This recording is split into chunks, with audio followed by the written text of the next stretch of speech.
Donkey Kong Country 2's history is a collection of stories, tales of mythological proportions. One of the oldest speed games alive today, it has a rich history reaching back over 15 years. A literal epic, the stories told about Donkey Kong Country 2 paint vivid images of struggle and triumph, star players and underdogs, a clash of ideologies. A story where legends never die, gone but not forgotten. A fitting story for one of the best games of its era, Donkey Kong Country 2's speedrun history is a fable for the ages.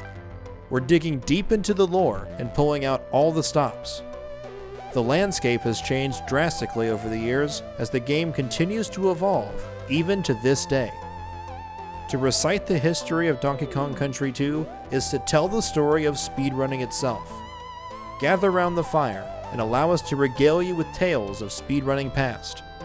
This is the history of Donkey Kong Country 2 speedruns. Welcome to Speed Dogs.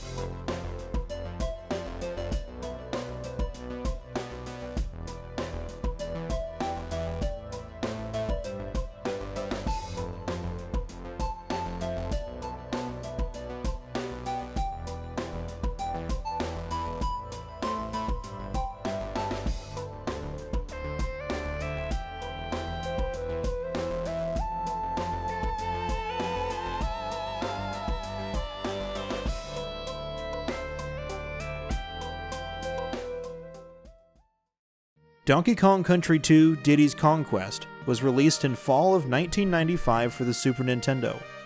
Widely regarded as one of the greatest 2D platformers ever made, the game was another success for second-party juggernaut Rare. Both a technological marvel and a critical success, it should be of no surprise that it was one of the best-selling games for the Super Nintendo. The game is centered around Diddy Kong and Dixie Kong, as the two work together through a Kremling armada to rescue Donkey Kong from the sinister King K. rule. As the Kongs trek across Crocodile Island, they encounter animal buddies to aid them, enemies to annoy them, and bosses to impede them. With 34 stages and 6 boss fights scattered across 7 distinct worlds, the player has their work cut out for him. In order to save Donkey, the team is going to need to make it through Gangplank Galleon, Crocodile Cauldron, Krem Key, Crazy Kremland, Gloomy Gulch, K. Rool's Keep, and the Flying Croc. Diddy Kong, the fast-rolling sidekick from the first game, takes the reins this time, as it falls on him to rescue his best buddy Donkey. Diddy Kong is agile and can run fast, just like the previous game. He's joined by his girlfriend Dixie Kong for this adventure. Dixie Kong, a young girl with a big ponytail, is not the brute that Donkey Kong was. While she's a tad slower than Diddy, she has a hair-spinning ability that allows her to glide down slowly in the air. As far as speedrunning goes, rolling is imperative. Rolling is faster than walking, so in general, you want to be rolling as much as possible. Rolling through enemies will extend the duration of your roll, as well as increase your speed. This means you can chain together rolls through enemies. At the end of your roll, the Kongs will come to an abrupt stop unless you jump out of it. Finding the right roll jump rhythm is key to maintaining high speeds. New to this Donkey Kong adventure is the team throw. When you have both Kongs, you can pick up your sidekick and chuck them, allowing them to reach places they might ordinarily not be able to get to. This dynamic duo is going to need to navigate through hordes of enemies, dangerous mazes, mine shafts, shipwrecks, roller coasters, haunted halls, and much more. It's not an easy game by any means. Even casually, the game has some difficult stretches. But enough about that, let's get started.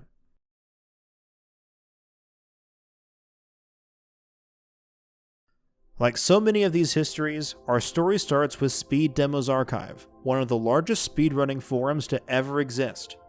A tight-knit community, there were no one-trick ponies. Everybody knew everybody, and runners from one community would frequently check in on another to see how things were developing. A place to ask questions and share knowledge, the DKC2 forum thread started in January of 2007. While the website had records for the 102% category for the Super Nintendo version and a hard mode time for the Game Boy Advance version, there was no record claimed for any percent on console. In 2001, Snapdragon, a co-founder of the Perfect Dark Elite community, had completed a run of 102% with a time of 133 in-game time. Later, a runner named Unaya had improved that time to a 131 in-game time in 2004. Finally, the hard mode run on the Game Boy Advance was done by CJitsallGewd, who attained a 56-minute run in-game time. User Freezing Inferno starts this new DKC2 thread and volunteers to take up the task himself. Basing his route off of CJitsallGewd's 56-minute GBA run, he has questions and route ideas that he wants to share with the community. There to answer and coordinate are users D-Ribes, CJitsallGewd himself, and Comical Flop. At the time of this thread, 2 tool-assisted speedrun demonstrations had been published for DKC2, one by Sammy and the other by Comical Flop. Comical Flop had just recently published his task just 3 months prior, though it was for the 102% category, but his knowledge and expertise were invaluable to Freezing Inferno. Together with the previous runner CJitsallGewd and knowledgeable bystander D-Ribes, these 4 users had everything they needed to crack this game wide open. With their combined knowledge and expertise, these 4 users led the charge and started ironing out the rather unoptimized strategies that CJitsallGewd had used years prior. With a few more years of experience under their collective belts, they tore each level apart, finding faster and more consistent strategies across the board. Right off the bat, these 4 established some basic strategies to work from. At the end of every stage, Diddy and Dixie have to hit the goalpost to complete the level.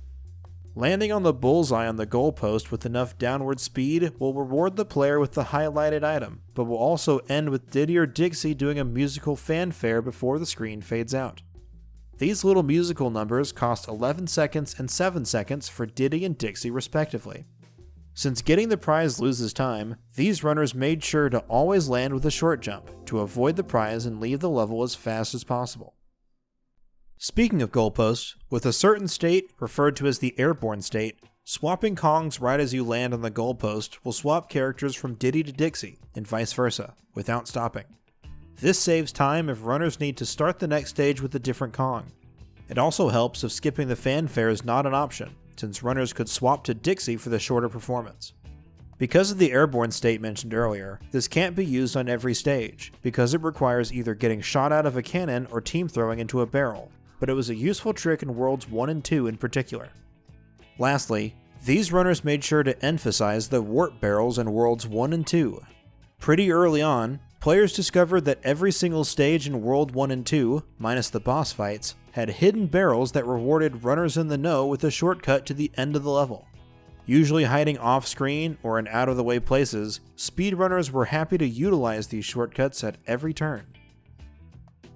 With all of this groundwork laid out, Freezing Inferno had his work cut out for him. All he needed to do was just sit down and do it. Oh, that's right. A story told 1,000 times, Inferno would get distracted by real life, and the masterful plans set out by the Big Four would gather dust as the forum slipped into slumber, waiting for a knight in shining armor to rescue it. 5 months would pass before that knight appeared. Hot off from marathon-length Final Fantasy VI speedruns, runner Essentia was looking for a shorter run to sink her teeth into. Picking up the pieces and dusting off the master plans, Essentia sits down and actually practices the run. D-Ribes and Comical Flop are still active in the forum and offer their advice. There was even a new task for any percent, this time made by Arn the Great. But in 2007, walking into a thread like this posed some unique problems. Back then, speedrunning a new game that no one had really done before, it was a little, it's different than it is now. I mean, now with streaming and everything, you can see what people have been working on and see the progress that's been made. But back then, it was different. There weren't a whole lot of resources. And so the resource that I used the most was a task that had been done at that time. But also, I think it was Mike89 had done a run on the Game Boy version. Yeah, something like that, and that's all that had been done. And so that was really what I used the most. I watched that and then found out that a lot of the tricks on that would not work on the SNES version just because there were too many differences between the games. So I pretty much had to come up with my own route. Essentia had to make up her own strategies for most of the run, as it was hard to share exact ideas without sharing video, a surprisingly difficult task back in 2007. While she can't devote all of her time to the game, Essentia spends the next few months working on the harder stages of the game, getting prepared to record her attempts. I know the level that I had the most problems with and where I had most of my resets was Rattle Battle, just because where you turn into the snake, and it's just a lot more difficult to control the snake, just because you're hopping the entire time, and so you have to do long hops and short hops and control all that. And if you get off a little bit, it can mess up the whole level. And yeah, that was definitely the level that I had the most resets on. Oh yeah, so Parachute Panic. Yeah, and back then I was not playing on emulator or anything, so to learn all these tricks, I was doing it on console, so I wasn't using save states or anything. And that was definitely the most time-consuming level to learn. Like I said before, I was coming up with the route on my own, so it's not like I had a video to watch and then try to copy it. I was figuring it all out myself and without emulator. Yeah, that was really time consuming, but it felt really good to get it down really well. And when it was executed perfectly, that was really great. A great feeling. Probably the second hardest level is the one that's right after that, Web Woods, where you turn into the spider and you're going over these long stretches of pits. That level is really hard to do fast because you're making these web platforms and you want to do that as quickly as you can, but if you make a mistake, then you fall in the pit. There is a trick on that where you push both the L and R buttons at the same time and you can make an instant platform. That trick is always scary to me because you have to believe that it's going to work. You have to jump out over the pit first and then make the platform. And if you don't time it just right, then you fall to your death. In September, Essentia found early success, achieving times of 58 and 56 minutes in-game time. But she could do better. Finally, in October, Essentia posted that she had just recorded a run clocking in at 48 minutes in-game time. That was the good news. The bad news? It unfortunately had 2 deaths and some small mistakes, losing her at least a minute of time. In classic SDA fashion, Essentia refused to submit her time, as she would be continuing to grind for a deathless run. One of the major aspects of the culture of SDA was that the community really pushed for high-quality runs. This was for 2 major reasons. In the early days, speedrunning was considered an ultimate form of a challenge run. Beating games in under a few hours, or even in 30 to 40 minutes, was unheard of. To the community that formed around these forums, speedrunning was a true spectacle. In this regard, hopeful submissions to the site had to be held up to the spectators' standards. The thought was, no one would be interested in seeing mediocre gameplay or repeated failed tricks, so why waste valuable server and website space hosting runs that didn't wow the community? The second reason was simply data transmission. Most speedrunners recorded their runs on their VCRs or DVD recorders and physically mailed those tapes to the SDA webmaster. Honestly, with such a hassle, it's a little surprising that speedrunning survived until the modern internet age. Hell, before 2010, YouTube wouldn't let users post videos longer than 10 minutes. With limited resources, runners had to be sure that the run they recorded was worthy of the effort of submitting to the site. With these things in mind, Essentia refused to share her video and went back to grinding runs, continuing her search for the deathless run. Yeah, I really was trying to get a run that was deathless, and I don't think that I ever actually did. But one of the other things with it was that at that time, I was recording my runs on VHS tapes. And so just the whole process of recording it was a lot more complicated. And so I didn't want to wear out my tape too much by, constantly rewinding and recording over things again, because that would lower the video quality. And just, I don't know, that was one of the most frustrating things for me. I mean, now it's a lot easier where you can just stream it, and record it on your computer, record it digitally, and it's a lot easier than VHS tapes. And I think that's probably one of the reasons why I never really got a good run done that I was happy with, because it was just a lot more time consuming to do new attempts. Unfortunately, Essentia would never capture her dream run. Over the next few years, Essentia would come and go between various RPGs and Donkey Kong Country 2, trying to live up to her own high standards. In time, Essentia would run DKC2 at the first ever speedrun marathon event on Twitch, called Classic Games Done Quick, in 2010. Even in the live setting like this, Essentia cleanly pulled off a 50-minute in-game time run, around 55 minutes RTA, showing that she clearly had the skill to pull off her 48 from 3 years prior. Still, as 2011 came to a close, the forum thread for DKC2 died out, still waiting for its any percent world record spot to be filled on the site. While the SDA forums were drying up, a new hotspot was just getting started. Instead of just talking in the forums, runners were ready to show off their skills to their fellow hobbyists. Before the popularity of streaming sites like Ustream and Twitch, speedrunners were hungry to share their passion with other runners. This came in the form of online races, hosted by legendary website Speedruns Live, or SRL. Using an internet relay chat system, also known as IRC, Speedruns Live allowed runners to chat, coordinate, and race each other in real time with as little barrier to entry as possible. Pretty early on, games like Ocarina of Time, Super Mario 64, and Donkey Kong Country 2 became incredibly popular on SRL and drew in dozens of runners. Back then, in 2011 to 2013, users on SRL would just join races for fun, even if they'd never seen a run of the game before. In late 2011, this loose community was starting to coalesce as runners started becoming friends and challenged each other to races on a regular basis. I found Speedruns Live after I graduated college in May 2011. So that's when I really got kind of entrenched in the community, was right around that time when Speedrun Live in 2011. And then for Donkey Kong Country 2, honestly, it was just a group of friends. We just liked finding games and racing them, and that just ended up being one of them. In like the fall of 2011, Garrison, Nest Kamikaze, and a couple others, Cryptic Jackknife, we just started racing the game. We didn't know really much about it, but we just liked racing it and started looking up some stuff. Runners like Twig, Garrison, Nest Kamikaze, and Cryptic Jackknife became regular racers as they started to take the game seriously and really dive into the game. After a month or two of weekly races, this new community started to look around for more strats, hungry for more information.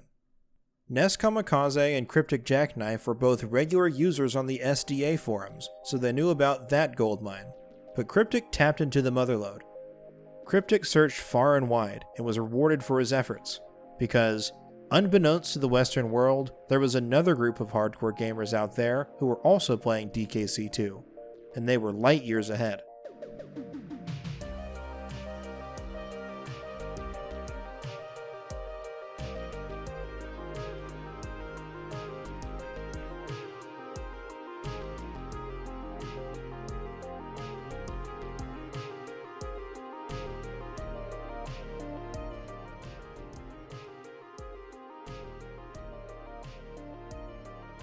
The Japanese community. While the community on SRL was at best a dozen, the J community on Nico Video, one of the largest Japanese video sharing and streaming sites, was almost 80 strong. Cryptic went down the rabbit hole and eventually stumbled across runner Costella's 4237. This run blew the SRL community's minds.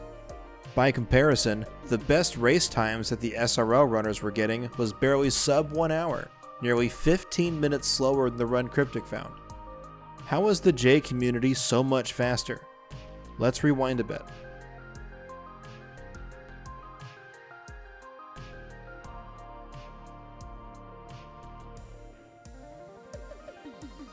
While Essentia was grinding for the Deathless Run back stateside, a dedicated Japanese community was breaking the game wide open.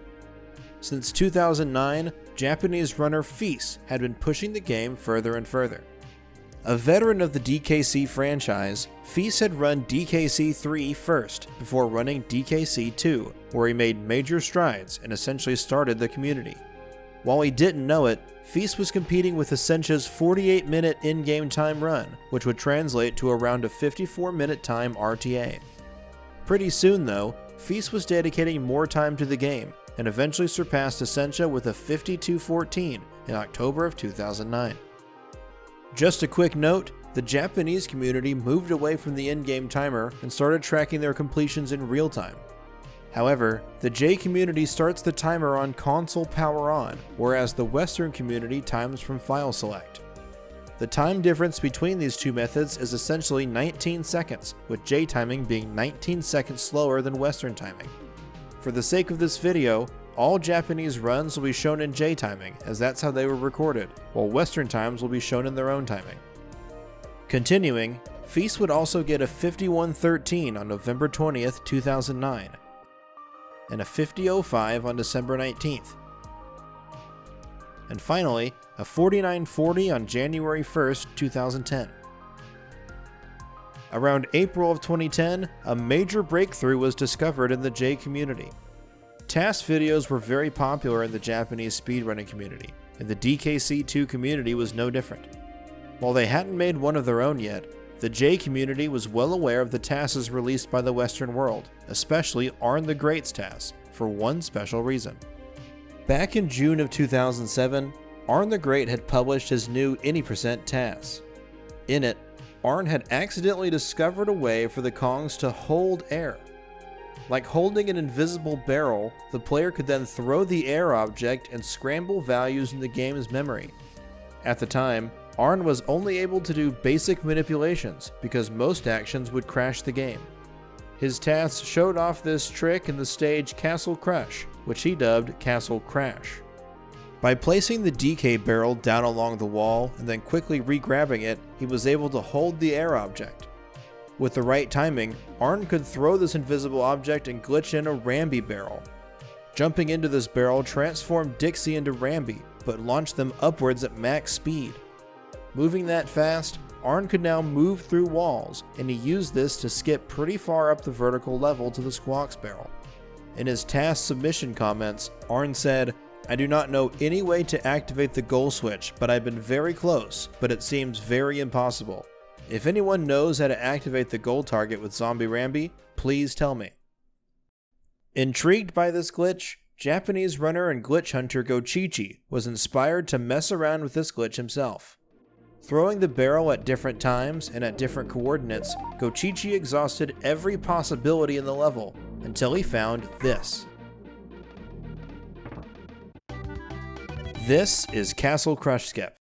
By manipulating the right value, Gochichi found a way to bring the goalpost down from the top to right in front of him, skipping 2 minutes and 52 seconds off this incredibly long autoscroller.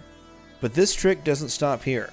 Later that same year, it was discovered that it was possible to get this invisible object, usually just called an invis, by clashing these beetle enemies together, or running into these clobber enemies while holding another object.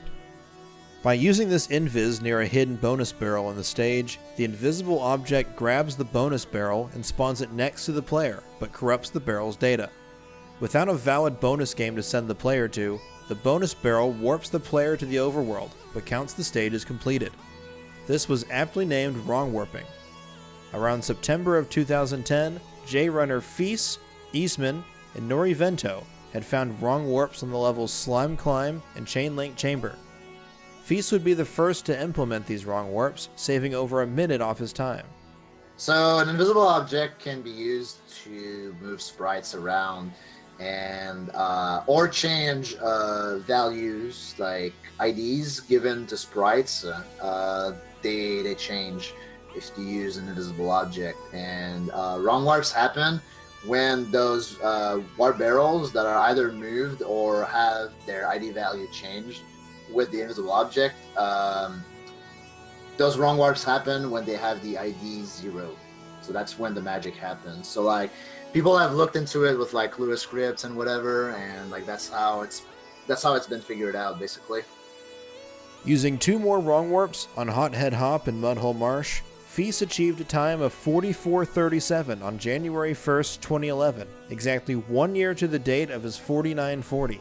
5 minutes of time saved in the span of 1 calendar year. At this time in the West, runners weren't even racing any percent yet. After 2 years of running the game, Feast decided to take a break and allow some other runners to share in the limelight. Rising to the occasion, 2011 would be dominated by a new wave of J runners. First, runner Shuton would get a 44:30 in February. Only a few days later, runner Kioro would crush that time with a 44:11.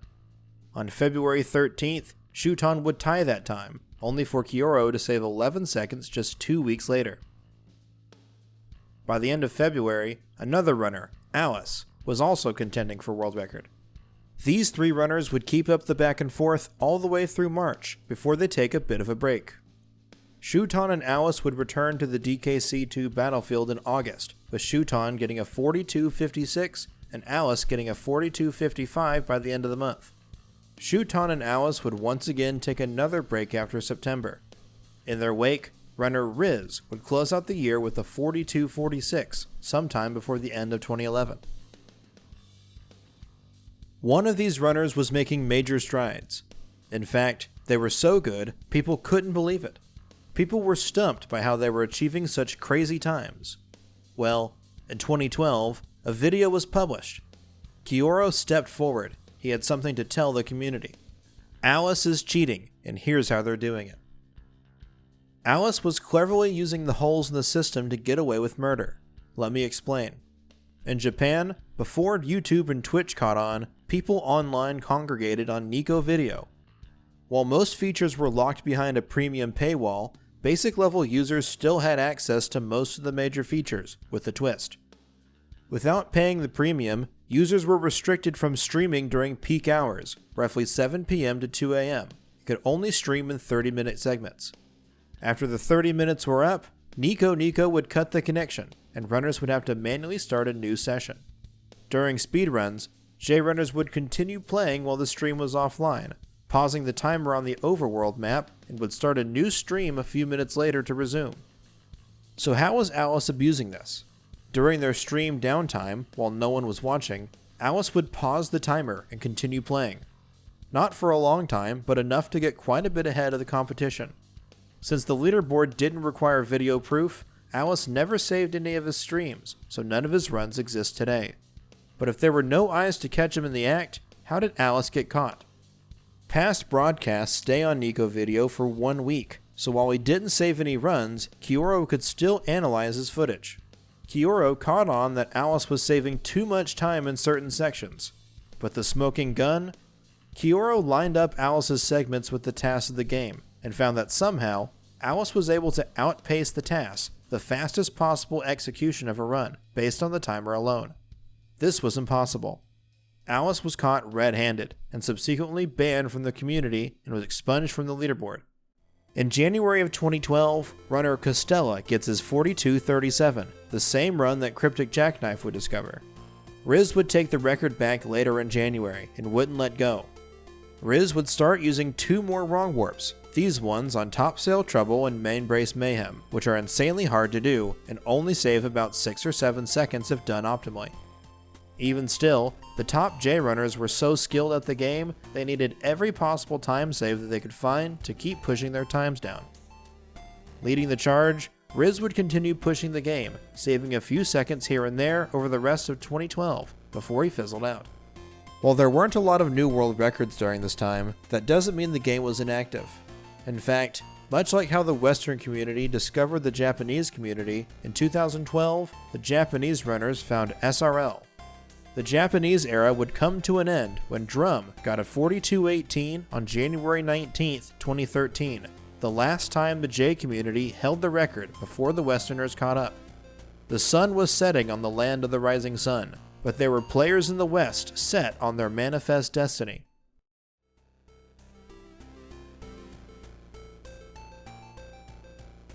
Back on SRL, the racers now knew the potential of their speed game, but they'd have to decipher what they could from the Japanese.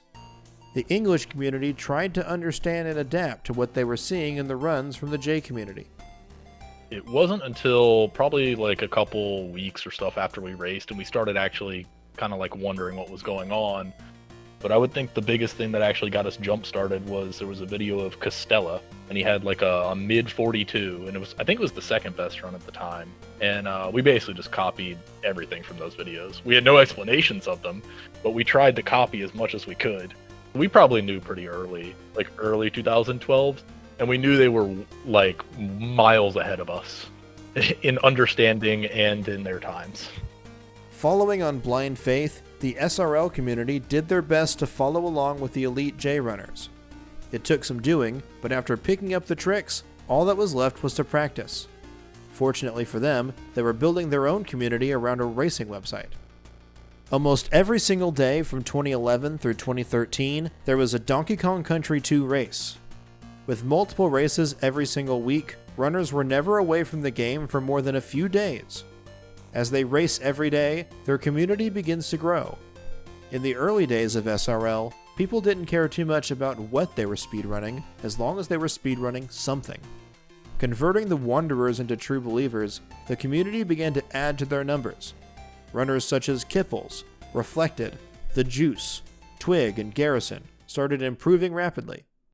When I first joined, there weren't it was an IRC and there were sub channels, but almost no one used sub channels at that point. It was literally just like 100 people in one chat, and you would ask, "Hey, does anyone want to race DKC2?" And someone would be like, "Yeah, I'm in." It eventually sequestered, and there became, like a DKC channel and some other stuff. But it was a little more tight knit back then, where of the 100 people on there, there were 50 active people, and you knew who most of those people were. On occasion, top-level Japanese runners would drop in and show off their skill. On top of that, some Japanese runners would hang around the IRC and answer questions the best they could, like Sin and Tack Blossom. Since discovering the Japanese community and their strategies 2 years earlier, the community waited to see who would be the first to break through the barrier. On March 25, 2013, Reflected put an end to the Japanese reign of dominance with a 41.57, which was a 42.16 in J timing, just beating out Drum by 2 seconds. As we mentioned earlier, Western timing starts on file select. Finally, after years of playing catch-up, the Western world was finally on the cutting edge. After finally reaching the top of the mountain, the Western community just stopped. Almost inexplicably, every race came to a screeching halt. A community that was racing almost every day for 2 years retired overnight after Reflected's world record run. Somehow, seeing how far ahead Reflected was from the rest of the community, the others lost all motivation to keep playing, as no one was able to keep up with Reflected. After Reflected got the first world record that wasn't Japanese, the game kind of died. Like, no one was racing anymore. The summer of 2013, no one was racing. If you check on SRL, there's no races for Donkey 2. It goes from races every day to no races. And then it picks up again in fall 2013 with new runners coming in, like Christmas, for instance. But yeah, he didn't really have any competition because of that. The game was just dead after he got the record. Reflected would get DKC2 accepted into Awesome Games Done Quick 2014, taking place in January. Oddly enough, Reflected didn't grind very hard before the event, instead waiting until he got home to really dive in again. So the way it happened when I joined the community, Ref was coming from his AGDQ 2014 run, where he didn't do very well, and I don't know if he wanted to make up for that or if he just was feeling like playing the game, because he wasn't grinding for PBs before AGDQ, which is strange because that's what people do normally to practice. But he waited after AGDQ to start doing attempts again, and he was just doing a practice run. Like, it was a DROS run, it wasn't expecting anything, and that was one of my first time watching Reflected stream, and he just got world record. It was a 41, I think 54.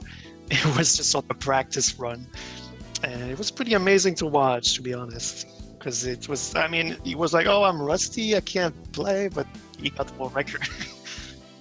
Whatever his motivations were, Reflected was back to running the game, this time with serious dedication. His efforts bear fruit with a pair of world records. Using a new small time saver found by Karahim called Ghetto B-Skip, Reflected got that 4154 during a D-Rust run on January 15th, and then a 4143 on January 20th, 2014. While Ref didn't have any competition for a while, that was all about to change. From the shadows, another runner, Claude, was quietly grinding away. He was still like pushing the time down a little bit, but you could never really get like the run that he wanted. I think Reflected out of 41-43, which was a pretty strong run for the time, but I don't think he was happy with it still. And that's where Claude came in, and that's when stuff started to get pretty crazy. Because Ref didn't really have any competition for a long time. I think it must have been over a year at that point. After sufficiently sharpening his skills, Claude went for the world record, albeit ironically. The run in its current incarnation was becoming difficult to save time against, but Claude and Reflected were about to slug it out. Separating the two of them was an ideological difference. Reflected was running DKC2 on Virtual Console, which, because of its faster load times, saved 10 seconds over original hardware. Running the game on its fastest version made the most sense to him. In fact, it made sense to a lot of people, as a vast majority of the Western community ran on VC, even some J-runners like Riz. But not Claude. A console purist, Claude preferred to play on his Super Nintendo, as the game felt more responsive and was better to control. On the surface, Claude is a peak memer. He was speedrunning the game ironically after all. If you take just a quick glance at his stream layout, you'll get the idea. However, beneath the surface was a runner who was dedicating time in the lab to find new strategies and time saves. Regardless of how he felt about running the game, what's important was he was pretty damn good at DKC2. They're both kind of very similar in terms of they grinded a lot. Anyone who's in the top of any speedrun game, essentially they'll sit there and grind ILs. The biggest difference I would say is that Claude is more of a lab monster in terms of he would try and find new ideas or strategies. And I'd say Reflected was more of he knew what the best strategies were, either from Riz or from somebody else finding it, like Kipples or Claude, and he would execute. Yeah, I don't know. They just put thousands and thousands of hours into the game. Finally, in May, Claude would challenge Reflected. Claude finishes out a run in 41 minutes and 42 seconds, just 1 second faster than Reflected.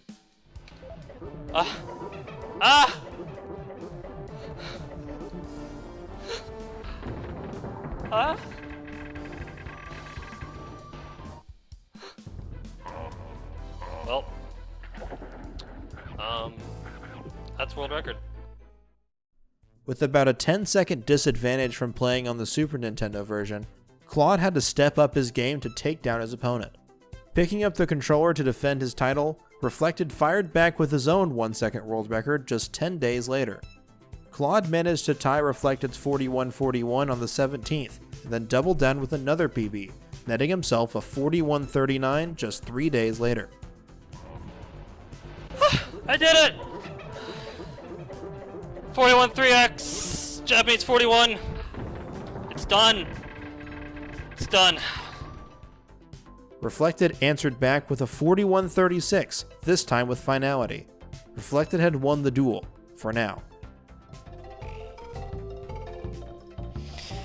Oh my god. So many runs, dude. So many runs lost. So many runs dropped to Toxic Tower.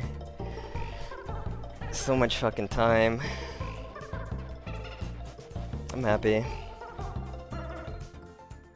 A few months passed with little world record activity. The rivalry between these two titans was still hot, but no record was obtained in the month of June. After such a long period without activity, the community was excited to see some action again. SRL finally saw some use again, and Claude and Reflected's streams were hotspots for runners and spectators alike. Just a grind. Because getting out of World 1 with a good time, with the strategies they're using, is, maybe 1 in 10 runs. Maybe. And then the game is just absolutely brutal from there on. Oh yeah, it was. That was probably my best memories as far as the whole world record progression. That's probably my favorite sort of era, because the was so entertaining to watch, especially with one of them playing on Virtual Console, the other one playing on Super NES. There was this little, I guess, war, you could say. It was very entertaining. I remember that time period too. So like Claw was on console and Reflected was on VC, and Claw was like pretty hellbent into staying on console and getting, I guess, the better run, which he did. And then yeah, that they ended up trading the world record back and forth a lot. And that's also another thing that inspired me to pick the game up, was watching them just go at it. In July, runner and DKC scientist Closty teased a video that simply said "Sick Wrong Warp" with a thumbnail the level Bramble Scramble. In a fever pitch, community members quickly clicked on the video, only to be let down. A bit of a jokester, Closty jebaited the community with the idea of new tech. Oh Closty, you card. But maybe feeling a bit guilty for his little prank, Closty actually took a look at Bramble Scramble. Within a few hours, Closty had actually found Bramble Scramble Wrong Warp. The race was back on. Now with a new Wrong Warp at their disposal, the rivalry was reignited. With a 55-second time save at their disposal, the top two runners had more fuel for the fire, resulting in a crazy month for DKC speedruns. The same day that Closty posts the real video, Claude is already on it. A 9-second improvement, Claude secures a 41:27 on July 5th. 27. Grab. Well earned. Yep. Alright, so who gets world record tomorrow? Krauser. Alright. The next 2 days, both runners get world record runs back-to-back. Reflected with a 41:14, Claude with a 41:01. Reflected again with a 40:59, only to be beaten by a 40:51 by Claude. Alright, there you go. Improved it by 10 seconds. Ref, get 44x please tonight. And then I'll get a low 44x. And then before long we'll both be back to where we were before. There you go. After this rapid fire round, things cooled down a little. Reflected would end the month of July with a 40:49. Most of the time save from the new Wrong Warp was now implemented, so it became increasingly difficult to get a record-paced run again. But the fight wasn't over. Claude would take the record back with a 40:45 in August, only for Reflected to wrestle it back a month later with a 40:39. Around this time, Reflected and Claude got DKC2 into Awesome Games Done Quick 2015 as a four-way race between them and other top runners Krauser and Dragon Ball Joseph. In preparation for the event, Claude dove back into DKC2 and came out with a new small time save.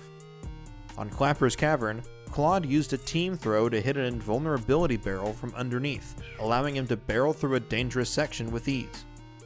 Claude was grinding out PB attempts when he went on a pretty crazy run, and with solid gameplay and this new trick, he closed out 2014 with a 40:37 in December. Well, what is there to say? Other than we did it! Oh, goddamn! We fucking did it. Pog fucking champion. Reflected had started 2014 by getting a world record of 41:54. Now, at the end of the year, Claude has a world record 1 minute and 17 seconds faster. Finally, Awesome Games Done Quick 2015 comes around in early January. At the event, Krauser's game crashes after the World 5 boss fight, and he's forced to resign. Claude and Joseph, however, stay neck and neck throughout the entire race, where Joseph narrowly edges out the victory by a few seconds. Overall, a great performance from all involved. And time. Nice finishing pose.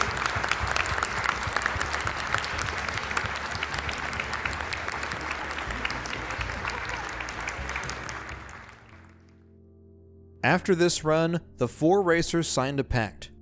This was the end of the road. After 2 years of non-stop grinding the game, these Kongs had taken their toll. All four runners agreed to never again touch DKC2, vowing to retire from speedrunning the game for the rest of their lives. To our knowledge, 3 of the 4 have kept their promise. It was literally the end of an era. 4 of the top runners just dropped the game. Who would pick up the mantle? Who would fill the void?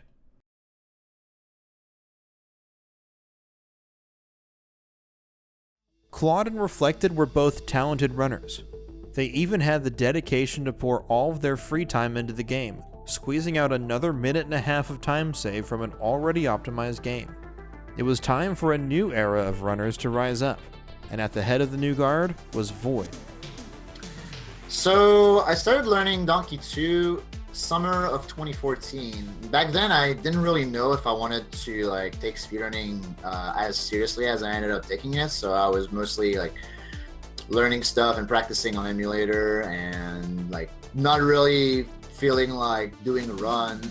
And then I ended up actually finishing learning the game in December of that year after watching the world record live at the time.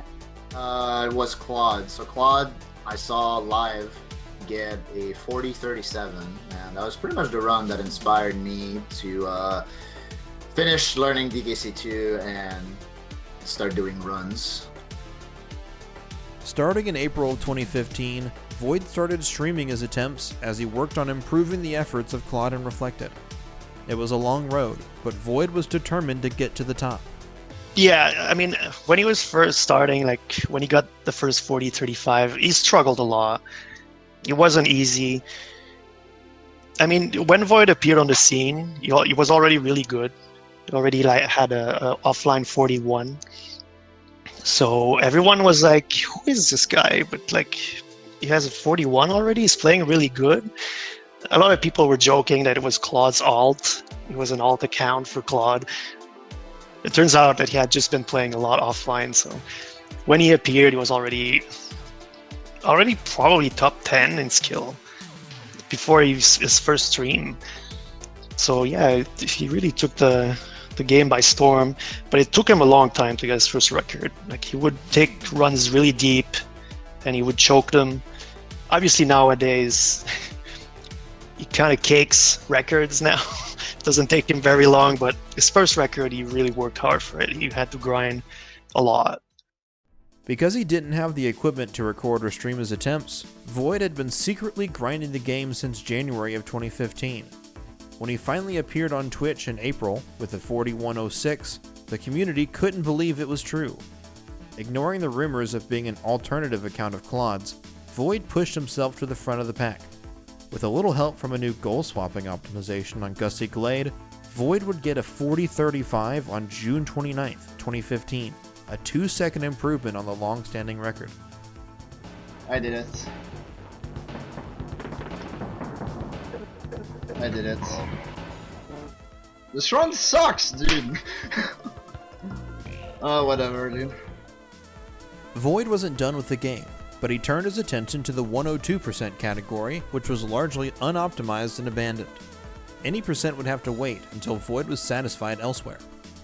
In April 2016, Void, who is now an undisputed Donkey King, returned to any percent and got a 40:24 in short order. In the fall of 2016, it was announced that there would be a DKC2 any percent tournament. Interest was high, and the tournament got underway in November with 57 entrants, a massive turnout by any measure. One of these entrants was a newer runner named Krypton. Krypton didn't plan to keep running after his initial attempts, but the allure of the tournament was too great. Continuing to hone his craft, he practiced incessantly in preparation for the tournament. I think the tournament in 2016 really opened the doors for more introduction to the community. More introduction to the community, I should say. Discord was just starting back then, and the DKC community was just organizing, and we were just getting to know each other.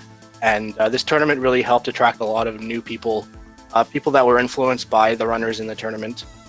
We saw a lot of people rise up and get better so fast throughout the tournament too. Krypton was one of them. Otterlinks, Canis, Kipples. I mean, we raced every day for ad nauseum just to stay in shape. There's just so much to say about that. It was really a surreal time because we were really the first ones to really bring DKC into the public, I think, aside from the GDQ runs, obviously.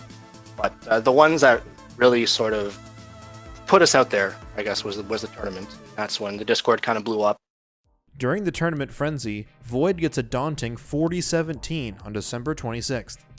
This run had perfect RNG, with the fastest cycles on World 1 and World 5 boss fights. On top of that, Void used a few new tricks to save him some time, like a faster team throw double jump on Ramby Rumble, called the Via Boy, and a fanfare skip on Screech's Sprint. This new PB put Void way ahead of the other runners, cementing his lead during the big tournament. As the tournament continued into 2017, the pack was being thinned out. One thing to note though, Krypton was still hanging in there.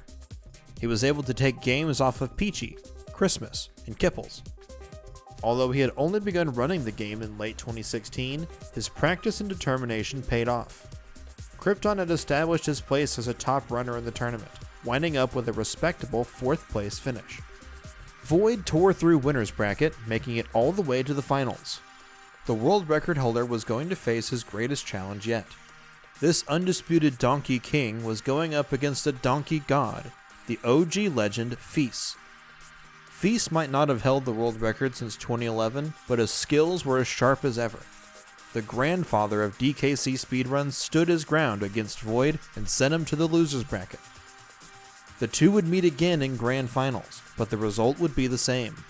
Feast knocked off Void once more to claim victory in the first ever DKC2 Any% tournament.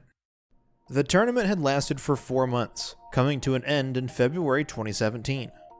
The community had donkey fatigue, and as such, many runners put the game down for a while. It wasn't until the Japanese revealed a new technique that they had been studying that interest would be renewed. That technique? Cutlass wrong warp.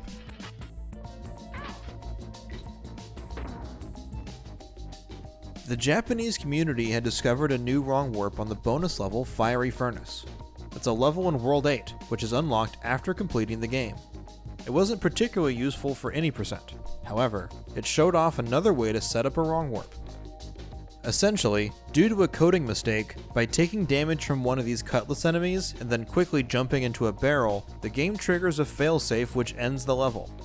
The actual technical explanation is really complicated, and not a lot of people really understand it, but the steps to perform it aren't too hard.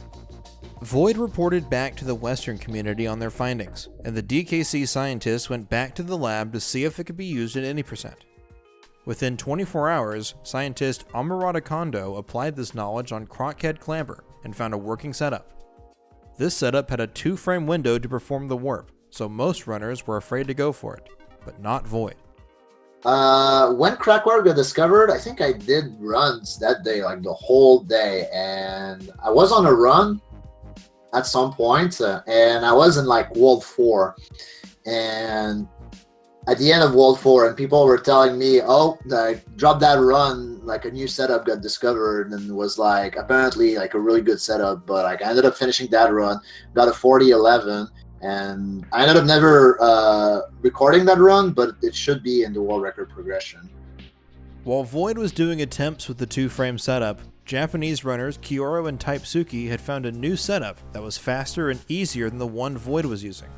Within the next few days, Void would get a 40.06 and then a 39.59, the first sub 40 on March 15th. Void wanted to keep running the game, but eventually put it down to run DKC 1. Void could rest easy, knowing his record was secure. Second place runner on the leaderboard at this time was DGs, who was taking a break from the game following the tournament.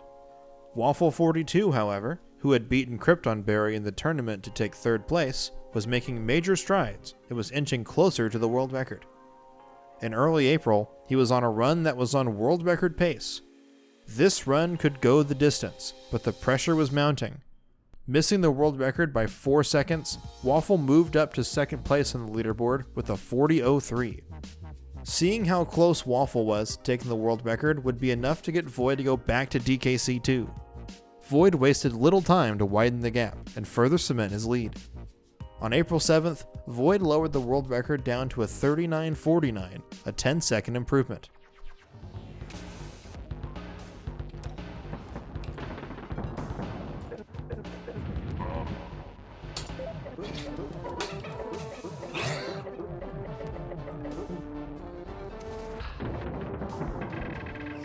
Fuck, dude.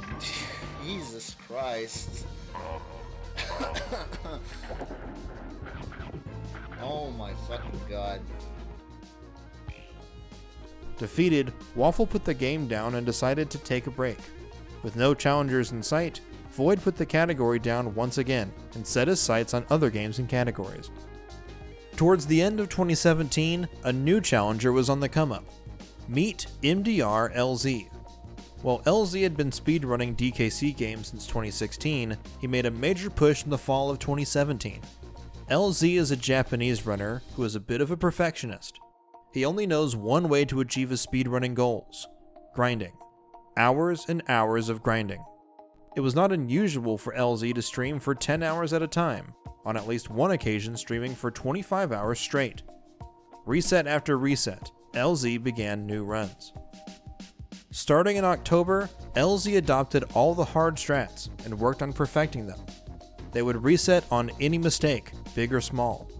Holding himself to ridiculously high standards, LZ wanted nothing less than the best. LZ didn't just want the world record, he wanted it to be perfect.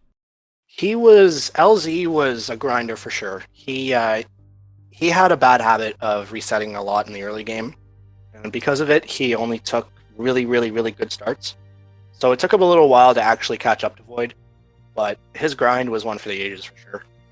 It was a good few months that he was contending for the world record and was on pace multiple times. By October, LZ is in the world record picture. In the short time that LZ had been speedrunning the game, his reset counter was already north of 10,000 attempts. Waffle had returned from his hiatus, and suddenly the pair found each other in a race for the world record. Eventually, Waffle got the run. He hit all the wrong warps, his movement was precise and slick, he avoided any and all major mistakes, and he came into World 6 playing out of his mind. This was it. He was almost in the clear. He plays the last stage, Screech's sprint pretty safe. Waffle had another PB, a 39.51, but he once again missed the world record, this time by 2 seconds.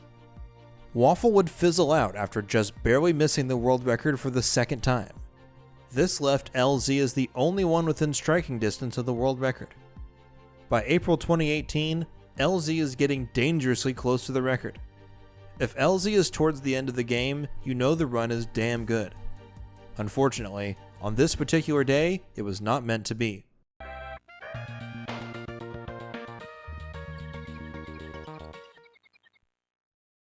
Undeterred by coming up short, LZ continued on. Just over a year after Void achieved his 39.49, LZ would finally get his moment in the spotlight. LZ lowered the record to a 39.46. Even with new strats like the faster wrong warp setup on Mudhole Marsh and the task route in Haunted Halls, the time save was all but drained from this category. LZ played phenomenally. It was as close as he might ever get to his perfect run. The way LZ approached the run was, I've never seen anything like this. It was pure brute force. He learned all the hard strats. He started doing runs. He didn't even have a PB.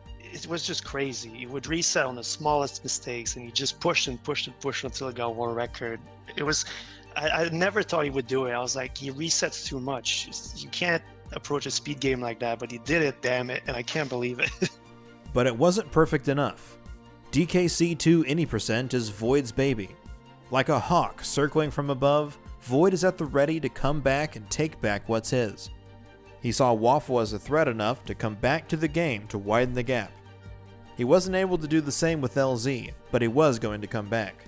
And when he did, everyone knew he'd be on the warpath. A singular focus in mind, retaking the record. To LZ's credit, he didn't make it easy, but after a few weeks of playing, Void finally had a breakthrough. Using risky time saver strats like the off-camera double jump in Ramby Rumble and the swapless strat in Ghostly Grove, Void had to risk it all to save every second he could. On May 4th, 2018, Void achieved a 39.40. Woo! Good shit, boys. Nice run. A 6-second improvement over LZ's time, Void re-established that the DKC2 throne was his and his alone. LZ had broken into the upper echelon, but Void didn't plan on letting there be a new kid in town. Void would keep grinding for a 3930X, but he didn't get the chance. Before he could really sink his teeth into the game again, a new wrong warp was discovered. This time, Castle Crush wrong warp. The original Castle Crush skip helped save a few minutes on one of the game's longest levels. This was one of the first glitches implemented into the run by the Japanese 8 years earlier. Castle Crush wrong warp would allow runners to save another minute. Using the Cutlass enemy and the Ramby barrel, it's possible to do a wrong warp at the very beginning of the stage. This wrong warp was found by Kyouro, and runner Type Suki once again found a more consistent setup. With a minute to save, the world record picture was blown wide open. It was anyone's game now. Anyone within a minute of the record had a fair shot at taking the crown. Canis would be the first to strike, achieving a 39:08 on May 20th, followed by a 39:04 just 19 hours later that same day. Fun fact, in his 39:08, Canis got a 2-cycle fight on King Zing, the World 4 boss, which is frame perfect. This is the only time it's ever happened in a world record run. Void had just watched Canis achieve the world record for the second time that day. He sent him a congratulations before starting up a run of his own. 45 minutes later, Void took the world record back from Canis with a 39:03. It was the third record of the day. Nice. At least I PB'd, so we've got that out of the way for today. Void had trouble finishing any more runs for the next 2 days. Another DKC runner, Stu, took this opportunity to sneak in a record of his own. He was streaming attempts on the 22nd and would lower the record further with a 39:03.7, beating Void by a handful of frames. Castle Crush wrong warp was a trick that saved over a minute, yet these last few records were only 30 to 40 seconds faster than Void's 39:40. These runs were lousy with mistakes, but that wouldn't be the case for much longer. 5 hours after Stu's run, Void would lower the record to a 38:37, a 26-second improvement and the first 38-minute time.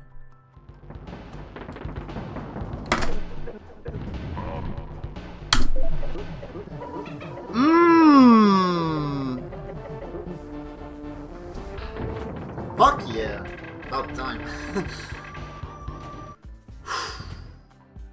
This run was on par with the skill level displayed in Void's 39:40, just with the new trick.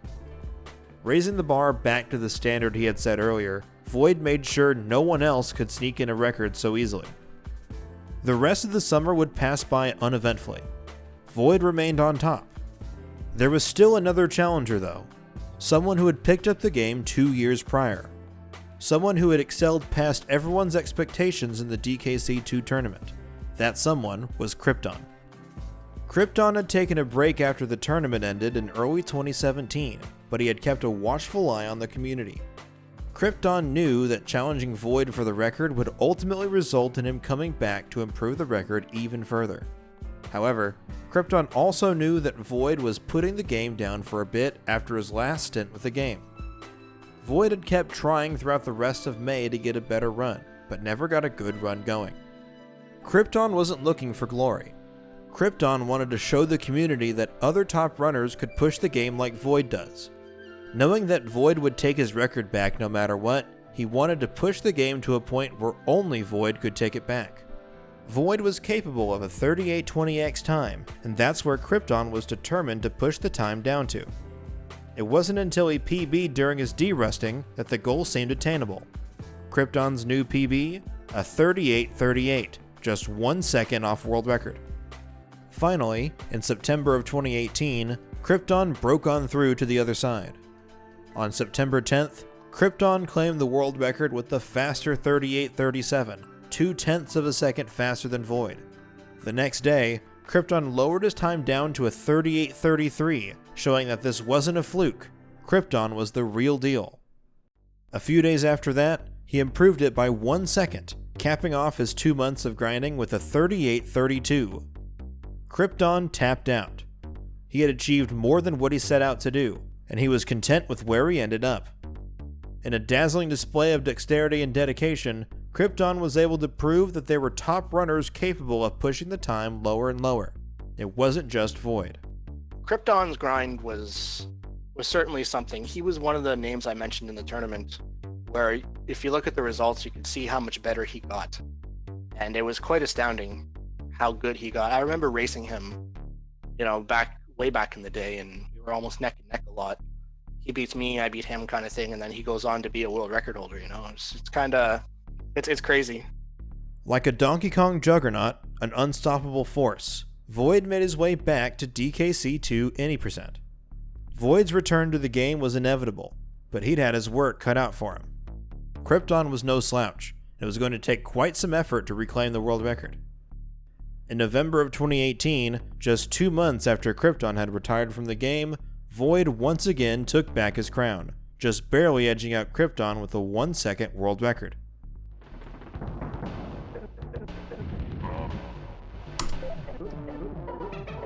Nice run.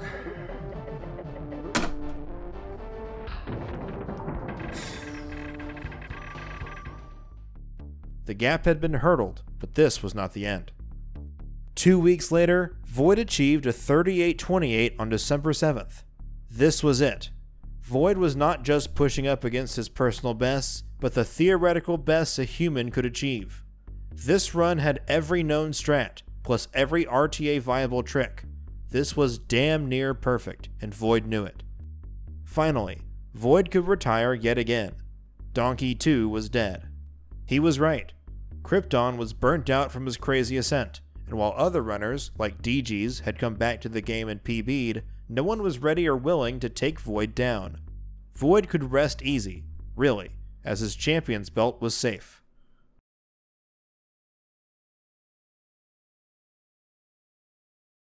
Well, for a little while at least. No peace lasts forever. A new glitch was found in 2020, which had long been theorized. On Arctic Abyss, it had been known for years that the goalpost was directly above the beginning of the level. All they had to do was find a way to zip up to it. Simple, right? Since 2017, the community had been searching for the fabled zip that would allow them to clear the level faster. On and off, runners and scientists like DGs, Dustpan, Gil42, and Luke tested everything they could. Getting a zip wasn't too difficult. With the Kong swap ability, it's actually pretty easy to get a Kong stuck in the wall and zip them, but controlling it was a different story. J-Tasser Hidaigai came up with a totally different setup than the other four. Finally, it happened. 3 years in the making. Arctic Zip was real. Here's how it works. By swapping Kongs at the same moment that the Kongs get hit by this piranha, the damaged Kong gets pushed into the wall. Trying to push the player out of the wall, the game forces the player upwards almost instantly. And it just so happens the goalpost is directly above here. With a pretty straightforward setup of luring the piranha to this location, runners can skip from the beginning of the stage all the way to the end, saving around 15 seconds. As sure as the sun rises in the morning, Void returned to Donkey 2. After a few days of derusting, he was able to improve the world record down to a 38-19 on May 8, 2020. Later, on June 9th, he'd get a 38-18 as well. Nice run. I did indeed PB. This is where the world record stands today. Where do we go from here? While Void is the perennial world record holder, another runner could rise to the challenge as others have done in the past. Void's 38-18 isn't even fully optimized. Arctic Zip saves around 15 seconds, leaving Void with another 6 or so seconds to save. There are also a few wrong warps that are not used in any percent because they're incredibly difficult and don't save a lot of time. Gusty Glade wrong warp is stupidly hard to pull off, and Web Woods is TAS only for now, being compared to Super Mario 64's carpetless strat. It's possible Gusty Glade may be implemented by some crazy runner in the future, like SBD Wolf of Castlevania fame, who has a 3910 as of this video using the trick. But in general, the community is happy to let sleeping dogs lie. New tricks can always be discovered. New wrong warps seem to be found every 2 years, as we've seen time and time again. Just when you think the game has reached its limit, players have found new ways to break it. The run people know and love today has changed so much from the SDA forum thread. Everyone who came into contact with the game over the years left their mark on it.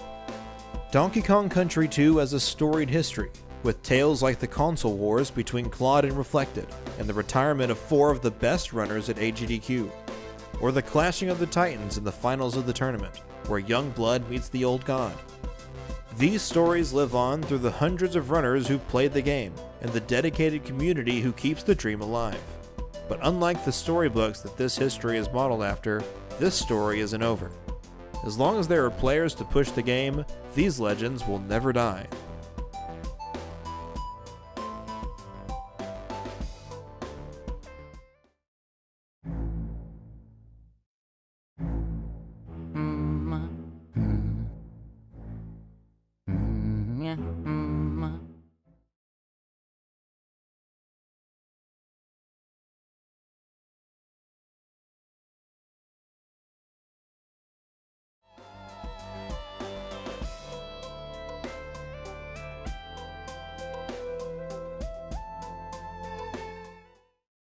Hey, thanks for watching our video. If you want to join the community, check out our Discord. Also, consider supporting us on Patreon. It really helps. Thanks.